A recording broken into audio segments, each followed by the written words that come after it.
particular. Please listen.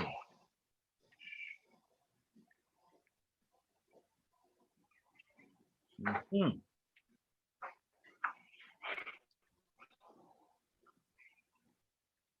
The Wave Your Grades theme. And it's all right if you can't hear it for you to let me know. Can you hear that music? I hear. Yes. Right. Now, can you hear me talking? Yes, hear both. These are the words that go with the music. Okay. In this parade, please wave your grades at the brave who fight for you. If you don't gain, they fight in vain. Show them what you can do. Show them what you can do. Please show them what you can do. I said, in this parade, wave your grades at the brave who fight for you. If you don't gain, they fight in vain. Show them what you can do. Show them what you can do. Please show them what you can do. You make this parade a mere charade if you're marching just for fun. Our troops must feel your thanks for real before the marching is done. They know side by side you can match their stride to the drum beat and the brass, but they're not impressed with you unless you can match their stride in class. This may not sound too diplomatic, but I cannot be more emphatic when I tell you it's problematic when you do less than your best, especially when it's because you put your brilliance on pause for the mere peer applause it draws from a so-called friend doing less. Quit playing. I'm saying, we know that you are great, and you know it, so show it. Don't make our heroes wait. In this parade, please wave your grades at the brave who fight for you. If you don't gain, they fight in vain. Show them what you can do. Show them what you can do. Please show them what you can do. For those of you who already do the things that make us proud, your nation in appreciation says thanks to you out loud. Your schoolmates should imitate the way you tap your potential. Let me try to convince them why their effort is essential. Our men and women in uniform before, during, and after Desert Storm always perform above the norm everywhere and anywhere on the planet. Your teammates should follow their lead, but they cannot follow if they cannot read. Allow me, please, to plant this seed. Don't take freedom for granted. I'm serious, I'm furious to see U.S. schools behind. No excuses. All we got to do is just make up our minds. In this parade, please wave your grades at the brave who fight for you. If you don't gain, they fight in vain. Show them what you can do. Show them what you can do. Please show them what you can do. We believe in you, warriors, protect you too. Do what you must arise. So please do your part and please start before another warrior dies. In this parade, please wave your grades at the brave who fight for you. If you don't gain, they fight in vain. Show them what you can do. Show them what you can do. Please show them what you can do. They sacrifice for you. Show them what you can do. Please show them what you can do. Please. Now, that theme song is dedicated to American students and is the theme song for the program Wave Your Grades. Why do I suggest that our American students should show their respect for those who sacrifice? It is because of guests like those I had today. In order that I do not misrepresent, knowing the names Pettigrew and Bruce, brothers, I would love for you to introduce yourselves by proper nomenclature and rank and the positions that you hold. Welcome to Wave Your Grades. Please go right ahead. Thank you very much. I enjoyed everything and really appreciate the honor to be here with you and with your audience. My name is George Pettigrew. I'm a United States Navy veteran, 8 years in service. Had the distinction of playing basketball against NATO teams as goodwill. So when you go in service, you don't always have to go to the front line. You can do things in support. And also, I had the opportunity to fly the Navy's first hydrofoil gunboat as a pilot. Wow. So you can learn technology, a lot of things. I became a master of boats and boat control of all classes. But more important than any of that, the fellow sitting next to me, who I'm going to force to introduce himself, but I'll tell you this first, has 4 Bronze Stars for valor in combat, Vietnam, a real, alive American war hero. Introduce yourself. Thank you. My name is John Bruce, and right now I'm the current president of the Alexander Madison chapter, better known as Buffalo Soldiers. So we're honored this afternoon for you to have us on for a brief interview. So we're excited. My co-worker and my executive vice president, he's my right arm. You know, it used to be a left arm, but now he's my right arm. So I mean, I thank God for his intelligence, his work ethics. He gets the job done. And when he came on board for a few years ago, I didn't know what I was getting. I'm sure by the grace of God, I got somebody. I mean, he's a forerunner for this chapter, and I'm really honored that he's on my side.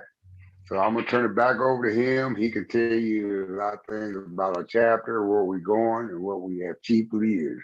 Well, we're going to turn it back over to you, Carlos. Your show. You do the interview. I have to say, without a doubt, praise God for both of you.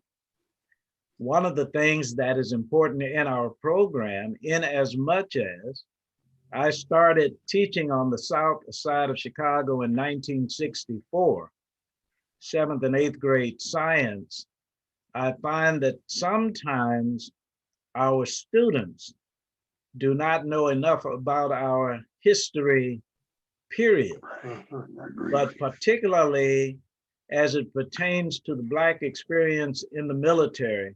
And Brother Pettigrew, as you introduced your partner, true heroes.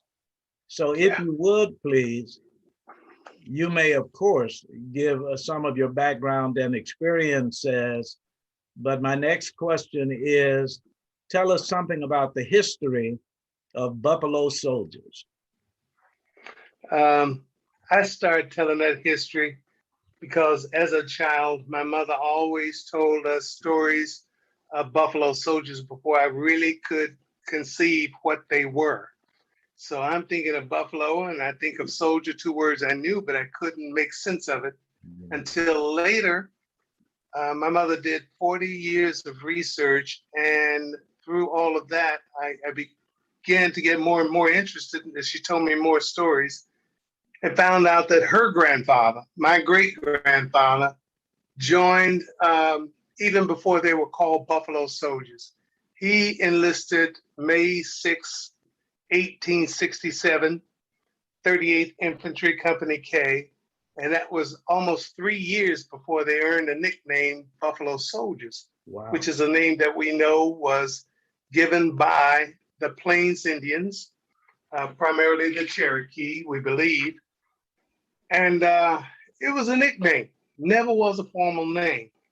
The significance of that group of people that became known as Buffalo Soldiers was that it was the first time in America's history that Black men were enlisted in the United States Army in peacetime. The significance of that one issue, and that happened, Congress passed that act on July 28, 1866. My great-grandfather, Isaac Johnson, joined in 67. And the difference was that you're taking people that less than 2 years before were slaves and property. Yes. And they became the authority of the United States, armed, trained, and part of the military, not the militia, part of the military. This was a huge social change when people were coming out of being lynched without repercussion, denied rights, denied land, denied even their own families and themselves. And to go from that to wearing a Union uniform in a run of less than 2 years, and then make the impact, and Carl, you might find it surprising, I certainly do, make the impact that the Buffalo Soldiers have made and still make, even though they lasted less than 80 years altogether. They lasted less than one lifetime, and they made an impact that's now world famous.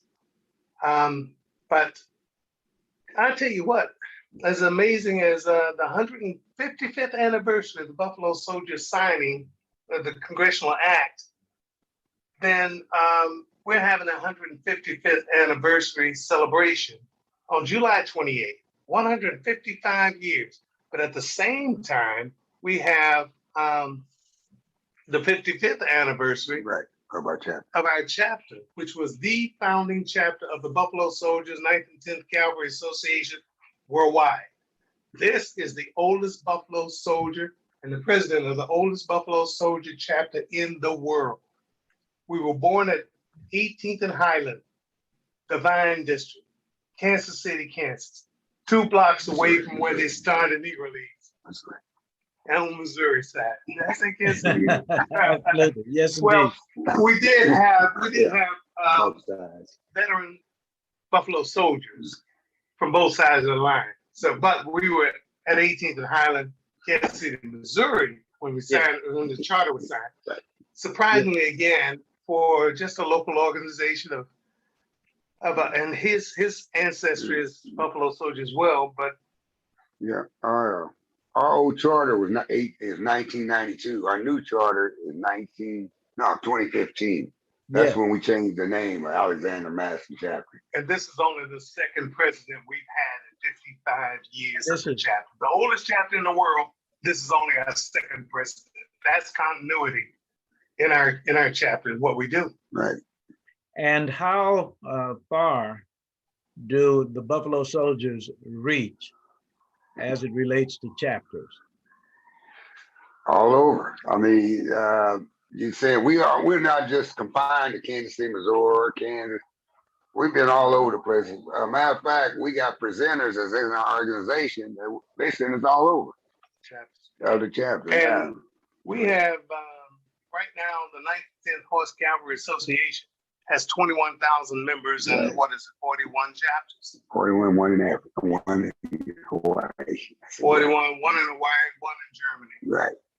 So yeah, it's grown into it. But it's nationwide. Homeboy started that program, and it led even to the monument at Fort Leavenworth. That is so outstanding. And in today's discussions, 2021, are hearing debate about critical race theory. And I would ask authentic heroes, authentic gentlemen who are a part of American history, are you satisfied that America's education institutions cover your history adequately? I have mixed feelings about that. Some of them do, some of them don't. You got to go back through the history. Look at all the units that was extracted from the Buffalo Soldiers. You got the Tuskegee Airmen, the Triple Nickel, you got the Red Ball Express. And in World War I, there was another group, the Buffalo Division, which was the 92nd Division in World War I. So all these, the Buffalo Soldiers in 18th and we became Park Rangers. If you know, we were the first one that wore the Park Rangers hat. We were the first one that they considered Park Rangers. Back in 1916. Right. And now, so it's a lot. I was blessed to be introduced to, I think it was the 9666 Women's Unit, responsible for postal service, which is another. And what is the proper identification? 6888 Postal Directory Battalion. Oh, it's 6888. Yes, sir. 888. Yeah, 6888. Okay. May I tell that story? Because I Please. want your audience to understand that the United States military could not get the mail from families to soldiers in World War II. No one was getting the mail through. Mail wasn't getting back home. 3 aircraft hangars were stuffed with mail that was backlogged and couldn't be moved. Soldiers had no idea if the babies were born, if the farm was lost, or nobody had any idea, and you're in war fighting. They sent over the only battalion of Black women to go into the war theater in Europe and gave them 6 months to straighten up that backlog of mail. Now, the trouble was being in a hangar, aircraft hangar, rats, roaches were in all those good old cookies and cakes that were coming from home that never got delivered. You had snakes, cold, windows are blacked out so you wouldn't get bombed at night. They gave the women not one guard and no weapons in a war zone. That is Thing of it remarkable. was, you can't say no. What those women did was they taught themselves martial arts and set up their own defense and never had a problem. So anything that they wouldn't allow, the Black women got themselves together and found the answer. Anyway, given 6 months to backlog or open up that backlog, those Black women did it in 3 months. And they wrote over 7 million index cards, handwritten, tracing the mail from place to place to find the correct recipient. And some might have been Bob Smith. You have no idea where Bob's been for the last year. These women solved that problem. They were rewarded, Carl. They were sent from England to France to do it again. And they did it again. And then that's the way they were rewarded. Without a band, without recognition, and with hardly a newspaper article. And now the women are more famous today than they were when they came home after sending the mail through, because their motto was, no mail, no morale. My goodness. Oh, please go ahead, Brother Bruce. Okay, we had delivered a meeting, some of the original 6888 here about 3 years ago in Leavenworth. They honored them up there, and they actually put their bus in the circle of first in Leavenworth. So they honored these ladies. I'm gonna back up a little bit about the Native Americans. The Native American was the first one to name the Buffalo Soldiers their given name. Yes. Now on the back end of it, in 1963, there was a group that was put together. They were misfits. They were drunks. They did all sorts of things. They was in Vietnam. They were also yeah, they did all sorts of things. So what they did, they molded these men into a fighting machine. And John F. Kennedy's president at the time, they created a patch for these people. They was called the Green Beret. But if you see the Green Berets patch, they got an arrowhead patch. That patch, arrowhead, represents the Native Americans are your #1 warriors today. And the Green Berets honor that. And also, if you look at the lighting, if you look at the patch itself, it's got a sword. That's the weapon for warfare. That's 3 lightning bolts for land, sea, and air. And reason why that's happened, that's what the Green Berets do. But they honor Native American with this arrowhead patch. They still honor them. Brothers Pettigrew and Bruce, as we continue the conversation on the next response, remind our listeners of your proper titles, and please repeat the 155th anniversary date, yes. July 28th, location, Black Archives. And then I have another question for you, interestingly enough, Brother Bruce, about Native Americans, but please repeat the critical information about the occasion. Okay. Kansas City, Missouri Parks Department is sponsoring the Buffalo Soldiers 155th anniversary celebration on the green space in the 18th and Vine area, which is behind the Jazz and Baseball Museums and in front of the new baseball field. and the baseball academy there next to Bubbles Kleiss Center. So that will be Wednesday, July 28th. It is open and free for all. We will have music. We will have dedication of the Buffalo Soldiers. But what we'll also do, our gift to Kansas City, is that we want to give a presentation free to the public, free to the city, about the Buffalo Soldiers. Ooh, we have thank you. a telling by 3 certified storytellers. We talk about a woman that was a Buffalo Soldier. She joined in 1866, and they didn't discover her until almost 1868. That woman was in the infantry for 22 months before they ever discovered she was a woman.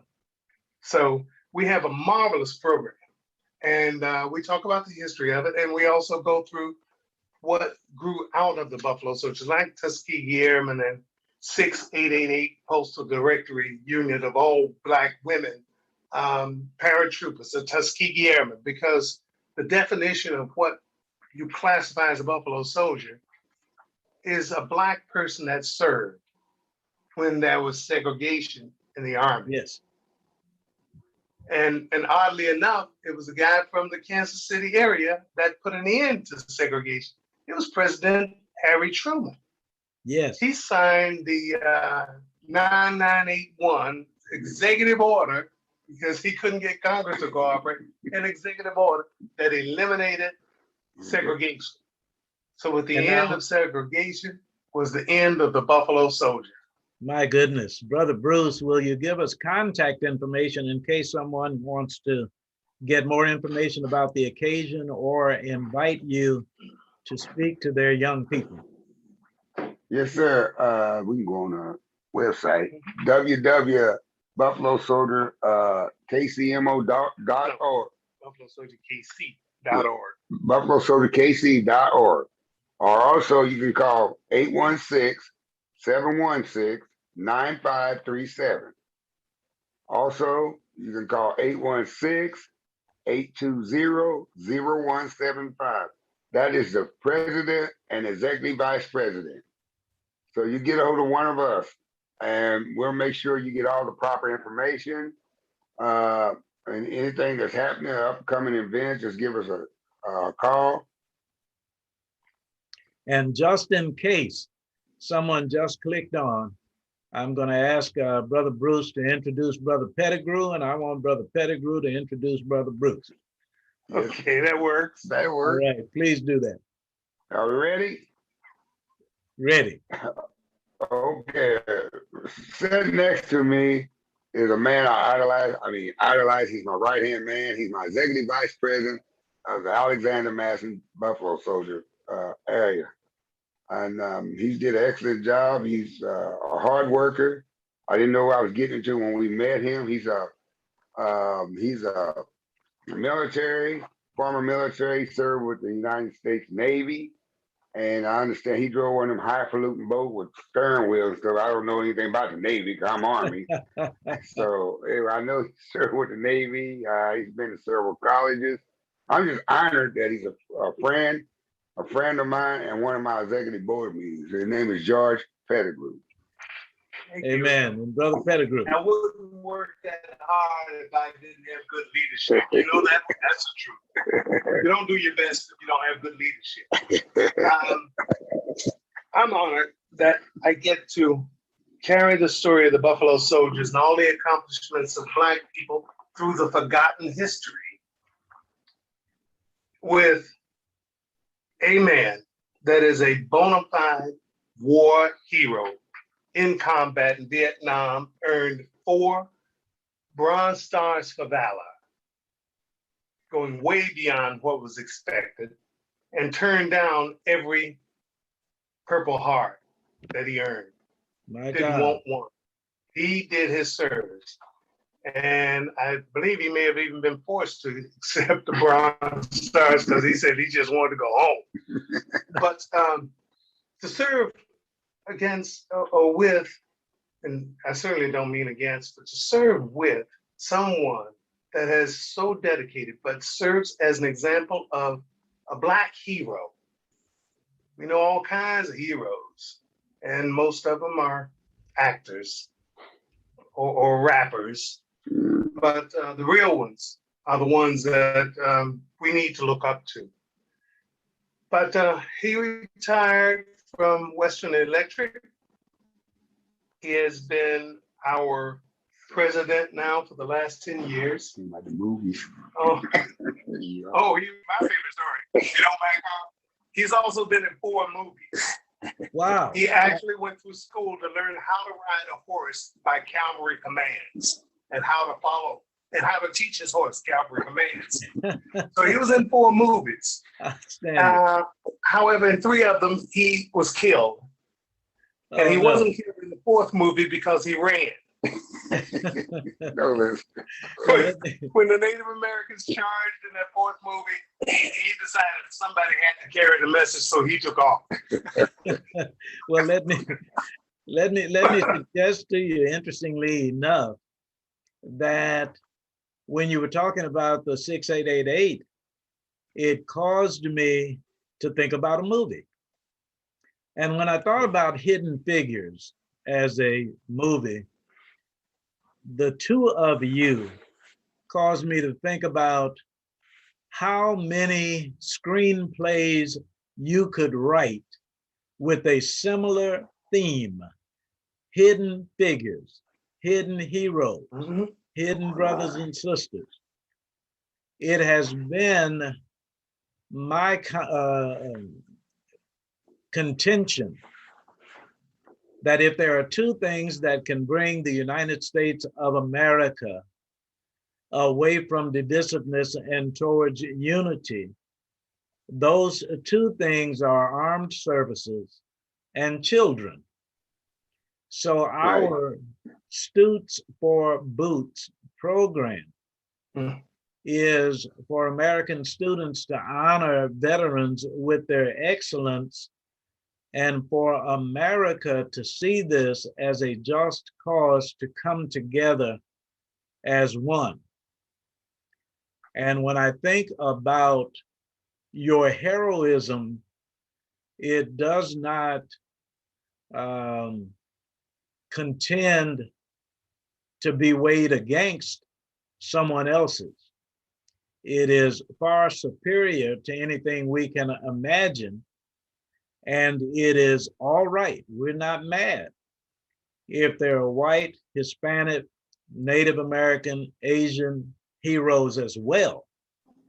But it's about time for America to start coming together and properly honor those who have served by bringing unity to our nation. Forgive the speech, but my wife's 1971 Central Class reunion is coming up. And there's a gentleman who is a part of the reunion whose name is Kenneth Ford. And Kenneth has a program that explores Black Native American history. He's from the Creek tribe, I think he said. But in terms of relationships with Native Americans, how does that fit Black American history? And Brother Bruce, you have led us in this direction. I would just like to hear a little more about that relationship. With the Native Americans? Yes, sir.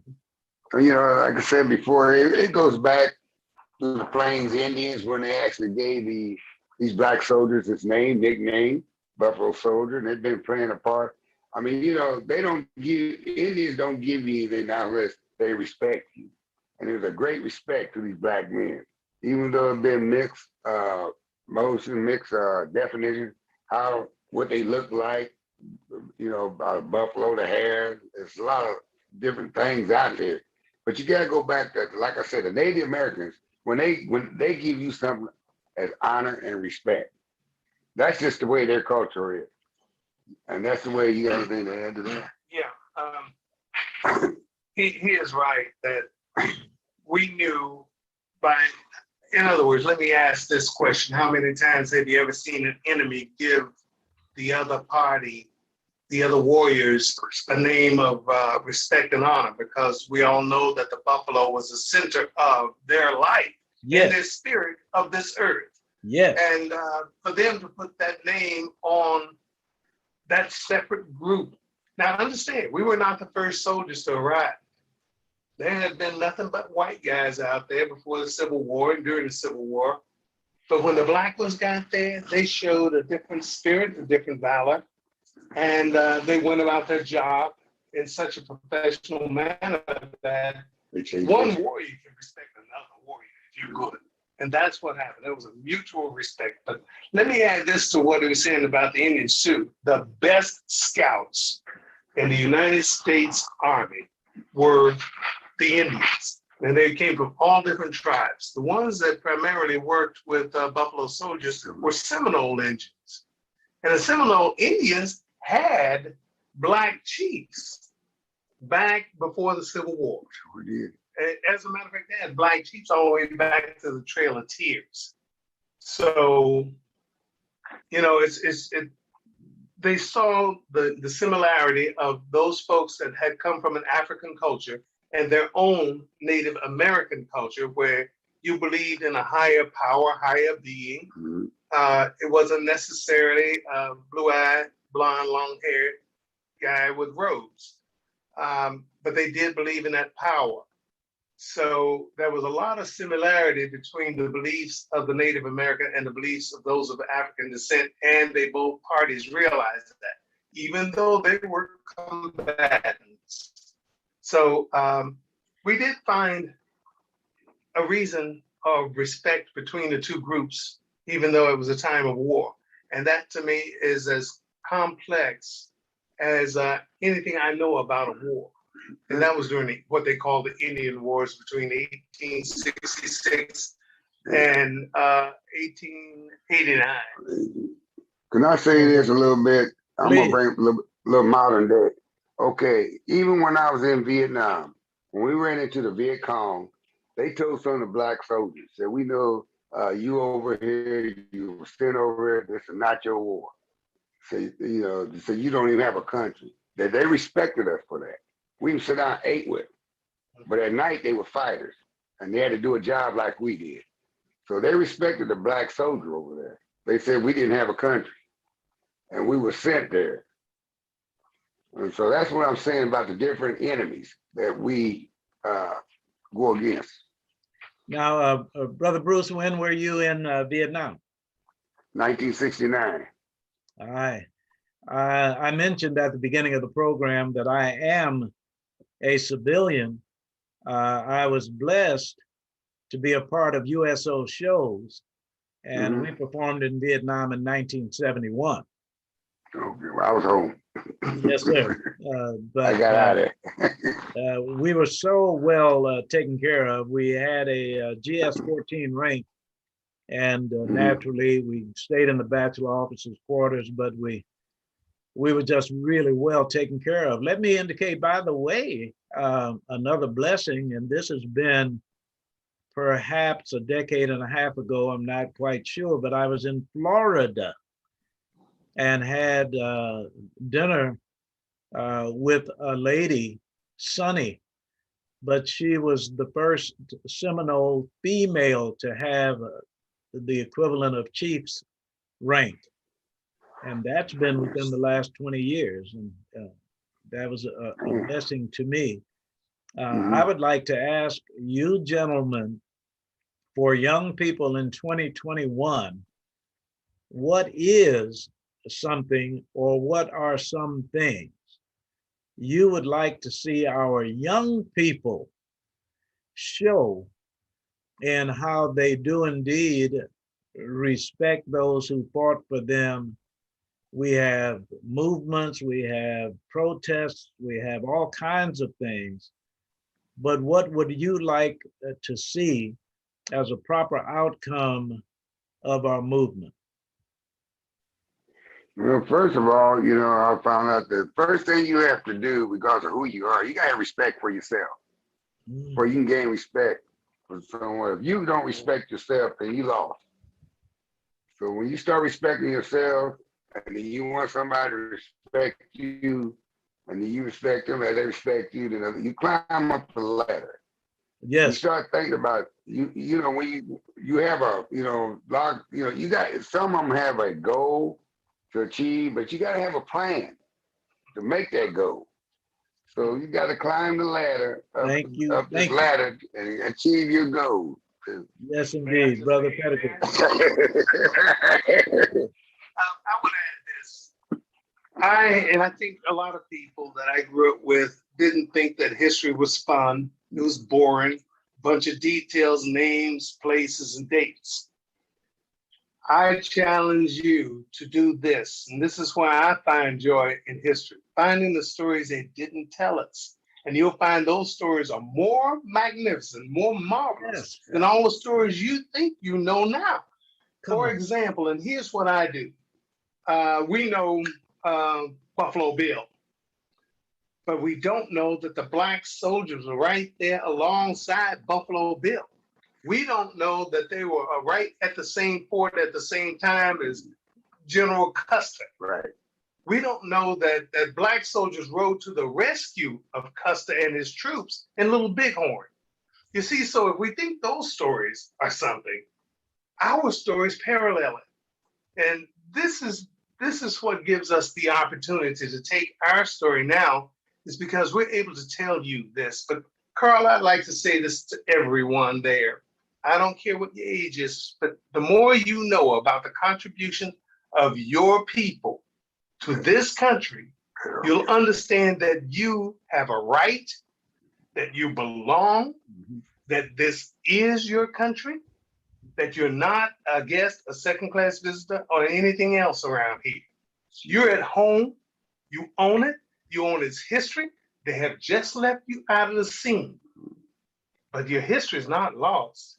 Wow. And sometimes just look up these powerful figures and you'll find out that they did a lot more than John Wayne ever did. Yes, sir. But Yes, those sir. stories are magnificent. And I think you can grasp that flag is my flag. This land is my land. And you don't let people put that negative in your mind because you think you haven't participated. Right. Let me tell you, you didn't participate. You built this nation. You opened up the West. You brought law and order to the frontier. Your people did that. That's one reason why they didn't. When they created the regiments in 1866, they weren't about to send them down south. They knew what was going on down there. They weren't about to send them black troops down there with guns. Wow. With guns, and that because they've been equal then. So then they sent them out west. So that's one reason that Congress wouldn't send them down south. They made that. Well, we're not going to send them south. Yeah. I think that it is unfortunate that there are some people living in America today who honestly think that Black people did not serve until Harry Truman and women until after that. Mm-hmm. So history has to be put in perspective. Our schools, our organizations, our media all have a responsibility to tell the truth, the whole truth, and nothing but the truth. Can I add this story? Do you like stories? Let me tell you. I love stories. You know how old I'm gonna tell you. Okay, I'm gonna tell you what one group we did forget. That was Tuskegee Airmen nurses. Oh yeah. They were just as important as the 6888. They were not allowed to work on white pallets. Now you see, that is something that we have done throughout history as it relates to identification of gender. Because the assumption is if we say Tuskegee Airmen, no women were involved. That's how important your testimony is for us to understand the totality of the history rather than just bits and pieces. You got it. That's why I wanted to tell this. I mean, if I bring up the example of parallel stories, let me give you one. His name is Titus Cornelius. We're talking about the Revolutionary War. So don't think we came along in the Civil War after. The Revolutionary War, He was promised, as most were in northern New Jersey on the Jersey Shore, his freedom at age 21, but his master said no. Well, Titus Cornelius took it upon himself to free himself. Not only did this 21-year-old free himself, but he became a leader of Black and white troops that he grew himself. And believe it or not, they didn't go out into the field and just fight. Titus Cornelius, who became known as Colonel Ty, would go out and he would kidnap soldiers of the Revolutionary Army, George Washington's army, and turn them over to the British. Now, before you feel bad about him turning them over to the British offered freedom, a home, and money. United States under George Washington offered more of the same: slavery, no ownership of you or your family. So Titus Cornelius at 21 became what was known as a colonel, leading his own forces of Black and white men, and was successfully kidnapping officers and turning them over to the British, and they got paid. So these are stories that we won't know. We may know a few stories. We may have heard of a couple of people, but I got to tell you, the stories are pervasive and they go all the way back. So that's just telling you that the Civil War wasn't an all white affair either. And that's just like on your modern day that Black women own Beverly Hills. They own Beverly Hills and they sold it. You know, I mentioned to you that I lived in Chicago. My first 38 years, as a matter of fact, were in Chicago, where I started teaching in 1964. In the city of Chicago, there was a school, Crispus Attucks. I moved to Kansas City in 1980. In Kansas City, there was a school, Crispus Attucks. I've never seen a school, Titus Cornelius. So that oftentimes we are so singular in our recollection of history that we would attribute one person to being a pioneer, forgetting that Bruce and Pettigrew are full of stories that our young people need to hear.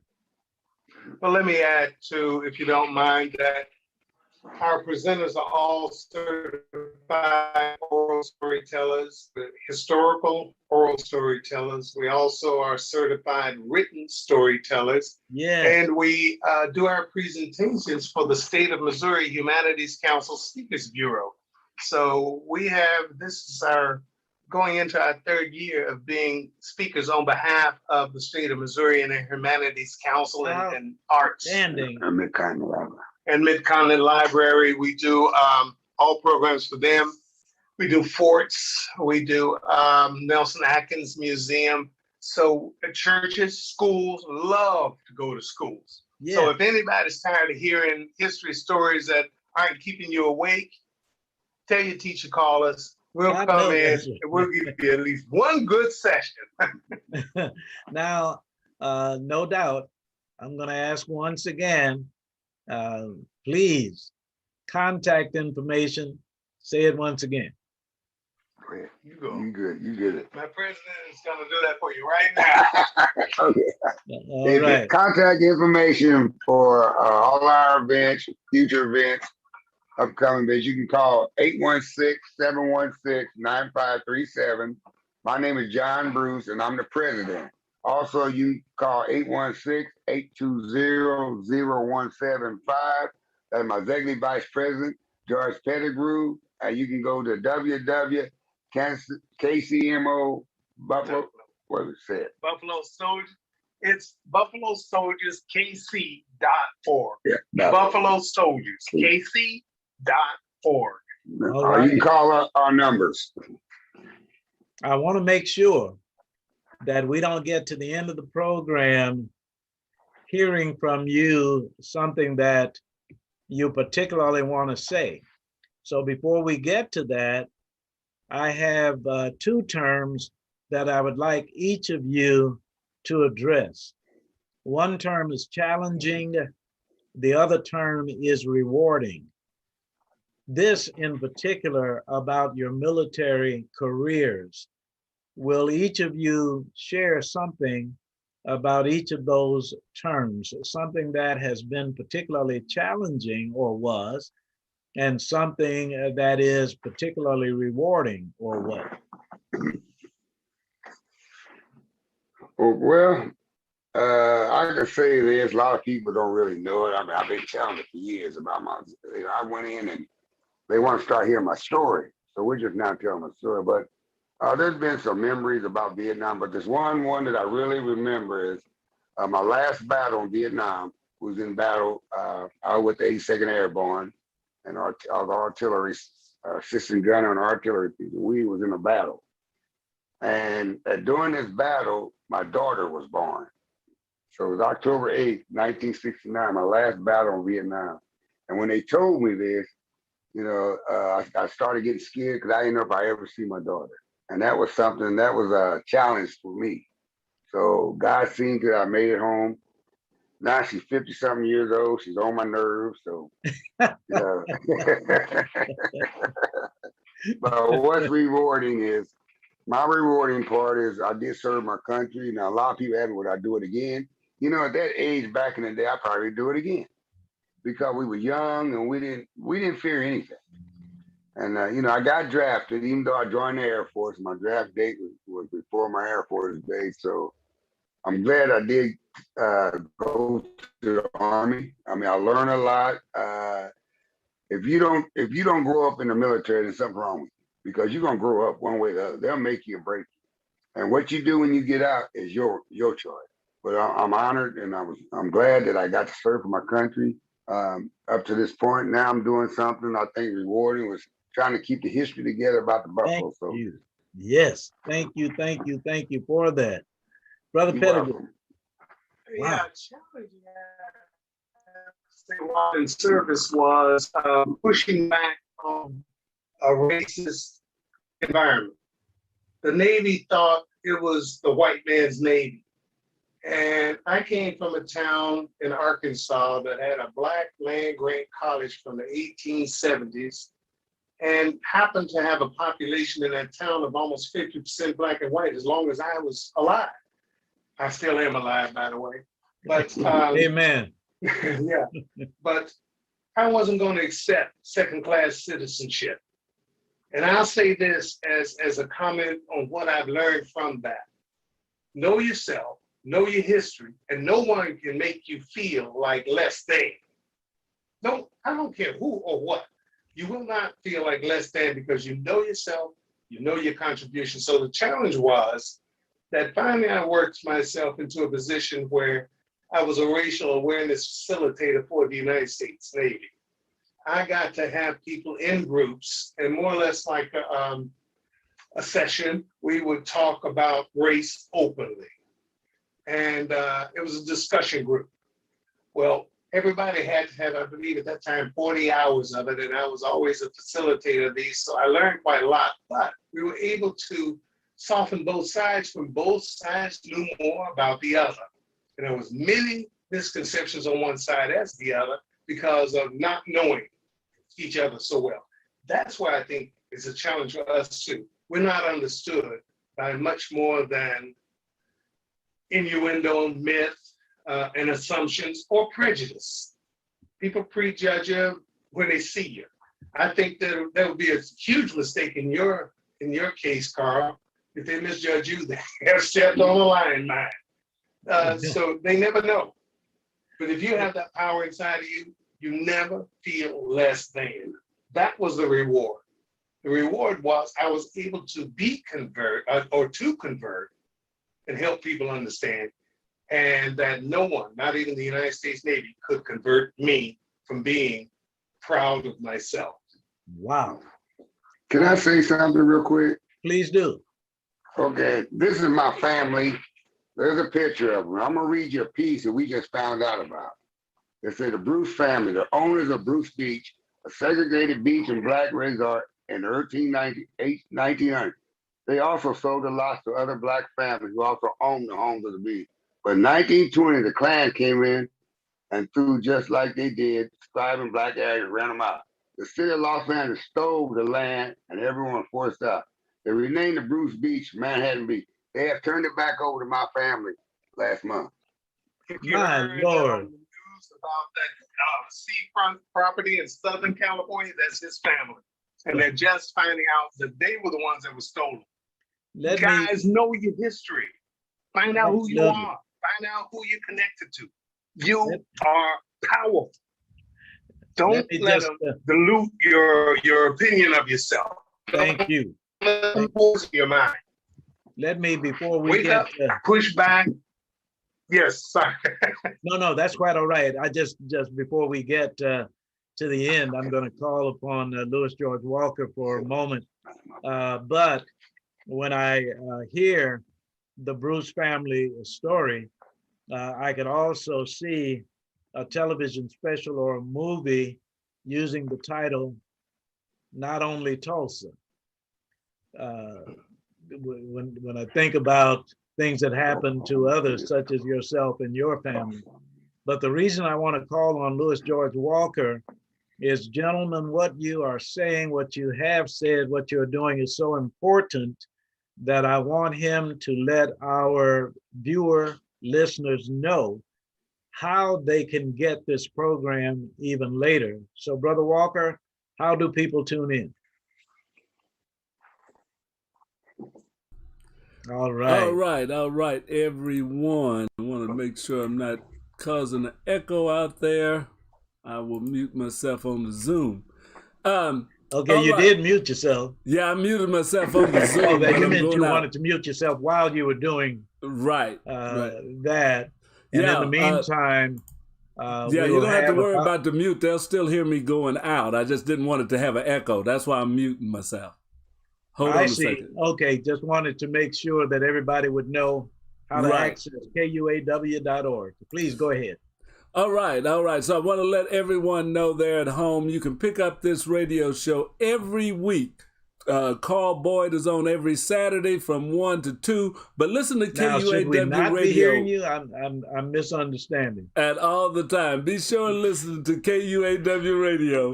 And, and you can pick us up on KUAW.org. Now, all of this time you are on mute. Yes. KUAW.org, or you can pick us up on Facebook, YouTube, and on TuneIn. So you can pick us up online, Facebook, YouTube, just go to KUAW Radio. All right, and now we're back with Carl Boyd. Yeah, Carl, listen. That's a little thing I've learned. You can hear me now, and right now nobody can hear me but you guys. Oh, I was just wondering about the announcement because I wasn't hearing it. Right, and you won't hear it because you're on Zoom. But what I found out is if I try to talk on my mic, that would create the echo. But those who were tuning in did hear what you said. Okay. Thank you. All right.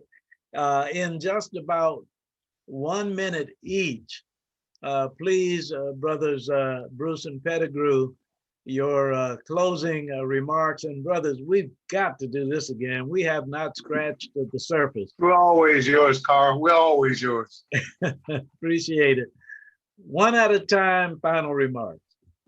Well, my final, I enjoyed doing the interview today. This is one of the most productive interviews I've done. A lot of them been productive. This is.